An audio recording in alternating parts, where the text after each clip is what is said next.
¿Qué tal? ¿Cómo están? Sean bienvenidos al comentario que compartimos cada día de los capítulos que estudiamos en el plan de estudio del año bíblico. Hoy es martes 20 de mayo del año 2025 y vamos a comentar los capítulos 22, 23 y 24 del libro de Job. Agradecemos sus muestras de apoyo a nuestras publicaciones y les invitamos a compartir con otros, con su círculo de amigos, para que de esta manera la palabra de Dios pueda llegar a más personas cada día. Vayamos pues al comentario de los 3 capítulos del día de hoy. Los capítulos 22 a 24 del libro de Job marcan una sección significativa del diálogo entre Job y sus amigos, particularmente el tercer discurso de Elifaz y la respuesta de Job. En este tramo del texto se intensifica el conflicto teológico y existencial que atraviesa todo el libro, revelando no solo las posturas opuestas entre Job y sus amigos, sino también el profundo sufrimiento humano y la búsqueda desesperada de sentido ante esta injusticia. El capítulo 22 comienza con un nuevo discurso de Elifaz, el temanita. A diferencia de sus intervenciones anteriores, este discurso es el más duro y acusatorio. Elifaz abandona el tono más razonable de sus discursos anteriores y lanza acusaciones directas y sin fundamento contra Job. Lo acusa de haber explotado a los necesitados, de haber quitado ropa a los desnudos, de haber negado agua y pan al hambriento y de haber oprimido a las viudas y huérfanos. Esto es especialmente grave porque desde el inicio del libro nos damos cuenta que Job era un hombre justo y recto, temeroso de Dios y apartado del mal, y que su sufrimiento no es resultado de algún pecado oculto, sino de una prueba permitida por Dios. Elifaz representa una teología de la retribución simple. Si sufre es porque pecaste. Si prosperas, es porque eres justo. Esta lógica no admite excepciones. Por eso, para él, Job debe haber pecado, aunque no se vea. Elifaz incluso llega a aconsejarle que se humille, que regrese a Dios y que así le irá bien. En esto hay una aparente buena intención, pero profundamente errada. Está ofreciendo consuelo bajo la condición de que Job confiese culpas que no ha cometido. La actitud de Elifaz refleja algo que sucede aún hoy cuando alguien sufre. Es muy común que quienes lo rodean busquen explicaciones fáciles o culpables en lugar de acompañar el dolor con empatía. Este capítulo es una advertencia contra el juicio superficial y la religiosidad que no comprende el misterio del sufrimiento.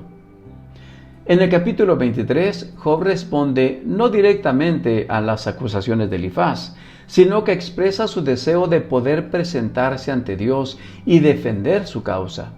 Este es uno de los momentos más conmovedores del libro. Job no niega la justicia de Dios, pero siente que está siendo tratado injustamente.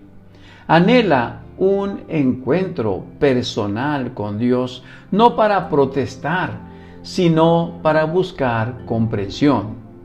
Dice Job lo siguiente: ¿cómo quisiera yo poder encontrar a Dios? Iría hasta su trono y expondría mi caso ante él. Este deseo de audiencia refleja su fe persistente a pesar de su desesperación. No ha perdido la esperanza de que Dios, si lo escuchara, actuaría con justicia. Él confía en que si pudiera presentar su caso, Dios reconocería su inocencia. Dice Job: yo sé que Dios me examinaría y vería que soy inocente. Sin embargo, también se muestra frustrado por la aparente lejanía e inaccesibilidad de Dios. Dice Job: voy hacia adelante y no está. Voy hacia atrás y no lo encuentro. Job siente el silencio de Dios como una forma de abandono, una oscuridad espiritual. Aún así, este capítulo es testimonio de su fe obstinada. Aunque no entiende, aunque no ve, Job sigue buscando a Dios. Esta actitud desafía la noción de que la fe se basa siempre en respuestas claras. A veces, como en el caso de Job, la fe es permanecer en pie y en silencio en medio del misterio. El capítulo 24 es uno de los más poderosos del libro, pues Job reflexiona sobre un problema fundamental. ¿Por qué los malvados prosperan y los justos sufren? Esta es una contradicción directa al pensamiento de Elifaz y sus amigos, quienes insisten en que Dios castiga al malvado y premia al justo en esta vida. Job, sin embargo, presenta una amarga realidad. Ve a los opresores triunfar, a los pobres sufrir sin que nadie los defienda y a Dios aparentemente en silencio. Describe con crudeza cómo los pobres son despojados, obligados a trabajar para otros, sufrir hambre sin abrigo y ser tratados como animales. También denuncia la impunidad de los asesinos, adúlteros y ladrones.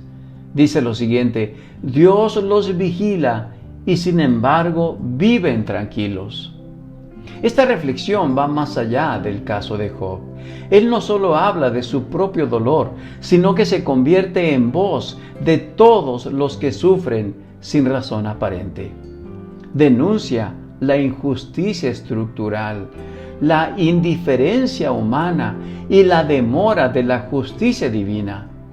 No niega que Dios sea justo, pero reconoce que esa justicia no siempre se manifiesta en el corto plazo.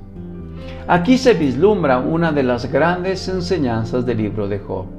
La justicia divina no puede reducirse a fórmulas simples. Hay un misterio en el actuar de Dios que escapa a la lógica humana.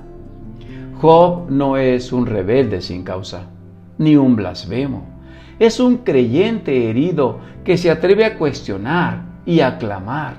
Su ejemplo enseña que la fe auténtica no es pasividad ni resignación ciega, sino más bien una búsqueda constante, incluso en el silencio de Dios. Estos capítulos nos invitan a ser más humildes ante el misterio del sufrimiento, más cuidadosos con nuestros juicios hacia los demás y más honestos en nuestra relación con Dios. Nos enseñan que en el dolor no siempre hay respuestas, pero sí puede haber encuentro, y que la justicia de Dios, aunque a veces parezca lejana, no deja de ser real. Hasta aquí el comentario de los 3 capítulos de hoy. Agradecemos que lo hayan escuchado. Les deseamos a todos que Dios les bendiga, que tengan un excelente día.